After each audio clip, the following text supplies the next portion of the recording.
प्यारे विद्यार्थियों, आज हम पाठ 2 पढ़ते हैं डायरी का एक पन्ना, जिसके लेखक हैं सीताराम सेकेसरिया। अंग्रेजों से देश को मुक्ति दिलाने के लिए महात्मा गांधी ने सत्याग्रह आंदोलन छेड़ा था। इस आंदोलन ने जनता में आज़ादी की अलख जगाई थी। देश भर से ऐसे लाखों लोग सामने आए जो इस महासंग्राम में अपना सर्वस्व न्यौछावर करने को तत्पर थे। 26 जनवरी 1930 को गुलाम भारत में पहली बार स्वतंत्रता दिवस मनाया गया था। ये सिलसिला आगे भी जारी रहा। आज़ादी के 2.5 साल बाद 1950 में यही दिन हमारे अपने गणतंत्र के लागू होने का दिन भी बना। प्रस्तुत पाठ के लेखक सीताराम सेकेसरिया आज़ादी की कामना करने वाले उन्हीं अनंत लोगों में से एक थे। वह दिन प्रतिदिन जो भी देखते, सुनते और महसूस करते थे, उसे अपनी निजी डायरी में दर्ज कर लेते थे। यह क्रम कई वर्षों तक चला। इस पाठ में उनकी डायरी का 26 जनवरी 1931 का लेखा जोखा है। नेताजी सुभाष चंद्र बोस और स्वयं लेखक सहित कलकत्ता के लोगों ने देश का दूसरा स्वतंत्रता दिवस किस जोश खरोश से मनाया। अंग्रेज प्रशासकों ने इसे उनका अपराध मानते हुए उन पर और विशेषकर महिला कार्यकर्ताओं पर कैसे कैसे जुल्म ढाए, यही सब इस पाठ में वर्णित है। यह पाठ हमारे क्रांतिकारियों की कुर्बानियों की याद तो दिलाता ही है, साथ ही यह भी उजागर करता है कि एक संगठित समाज कृत संकल्प हो तो ऐसा कुछ भी नहीं जो वह न कर सके। आज का दिन तो अमर दिन है। आज के ही दिन हमारे हिंदुस्तान में स्वतंत्रता दिवस मनाया गया था और इस वर्ष भी उसकी पुनरावृत्ति थी। पुनरावृत्ति का अर्थ है फिर से आना, जिसके लिए काफ़ी तैयारियां पहले से की गई थी। गत वर्ष अपना हिस्सा बहुत साधारण था। इस वर्ष जितना अपने दे सकते थे दिया था। केवल प्रचार में ही 2000 रुपया खर्च किया गया था। सारे काम का भार अपने समझते थे अपने ऊपर है और इसी तरह जो कार्यकर्ता थे उनके घर जा जाकर समझाया था। बड़े बाजार के प्राय मकानों पर राष्ट्रीय झंडा फहरा रहा था और कई मकान तो ऐसे सजाए गए थे कि ऐसा मालूम होता था मानो स्वतंत्रता मिल गई हो। कलकत्ते के प्रत्येक भाग में ही झंडे लगाए गए थे। जिस रास्ते से मनुष्य जाते थे उसी रास्ते में उत्साह और नवीनता मालूम होती थी। लोगों का कहना था कि ऐसी सजावट पहले नहीं हुई। पुलिस भी अपनी पूरी ताकत से शहर में गश्त देकर प्रदर्शन कर रही थी। गश्त का अर्थ है पुलिस कर्मचारी का पहरे के लिए घूमना। मोटर लारियों में गोरखे तथा सार्जेंट प्रत्येक मोड़ पर तैनात थे। सार्जेंट का अर्थ है सेना में एक पद। कितनी ही लारियां शहर में घुमाई जा रही थी। घुड़सवारों का प्रबंध था। कहीं भी ट्रैफिक पुलिस नहीं थी। सारी पुलिस को इसी काम में लगाया गया था। बड़े बड़े पार्कों तथा मैदानों को पुलिस ने सवेरे ही घेर लिया था। मॉन्यूमेंट के नीचे जहां शाम को सभा होने वाली थी, मॉन्यूमेंट का अर्थ है स्मारक, उस जगह को तो भोर में ही 6 बजे से ही पुलिस ने बड़ी संख्या में घेर लिया था। पर तब भी कई जगह तो भोर में ही झंडा फहराया गया। श्रद्धानंद पार्क में बंगाल प्रांतीय विद्यार्थी संघ के मंत्री अविनाश बाबू ने झंडा गाड़ा तो पुलिस ने उनको पकड़ लिया और लोगों को मारा और हटा दिया।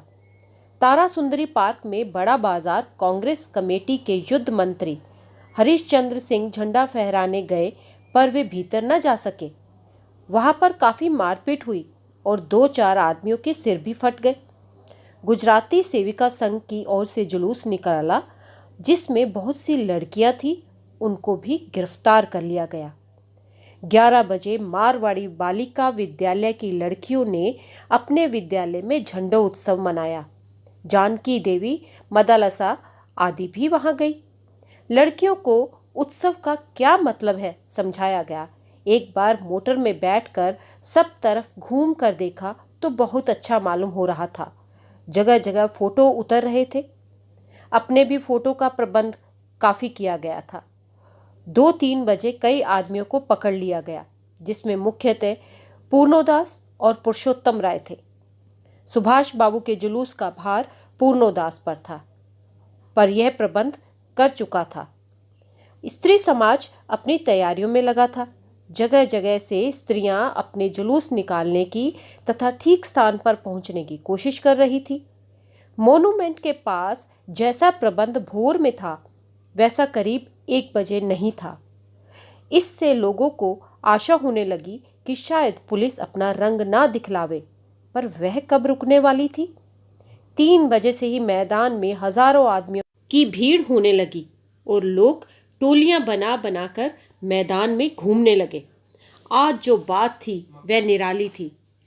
जब से कानून भंग का काम शुरू हुआ था, तब से आज तक इतनी बड़ी सभा ऐसे मैदान में नहीं की गई थी।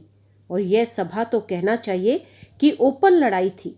पुलिस कमिश्नर का नोटिस निकल चुका था कि अमुक अमुक धारा के अनुसार कोई सभा नहीं हो सकती।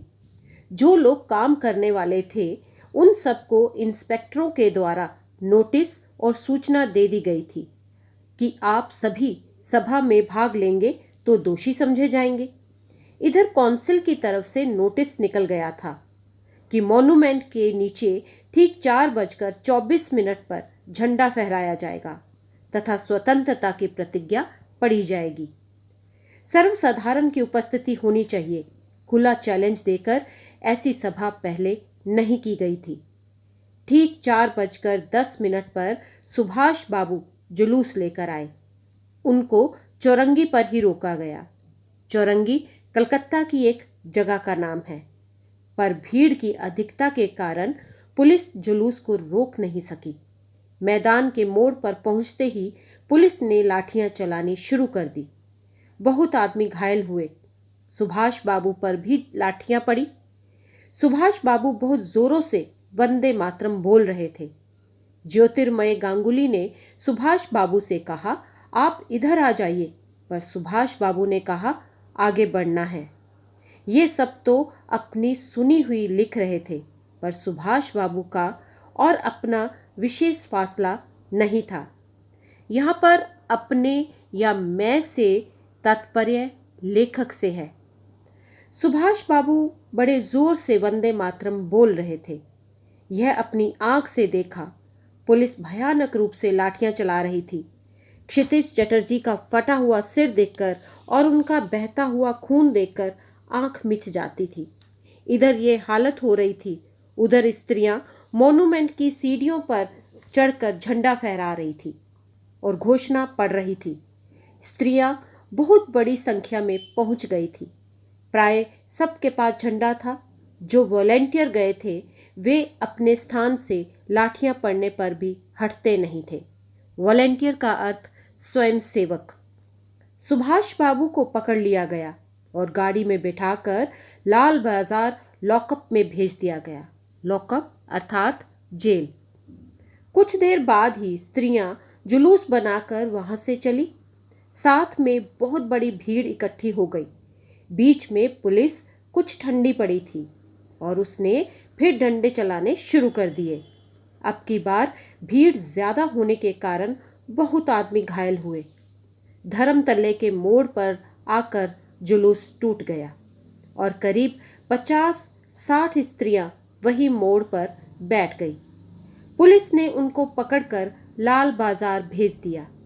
स्त्रियों का एक भाग आगे बढ़ा, जिसका नेतृत्व विमल प्रतिभा कर रही थी।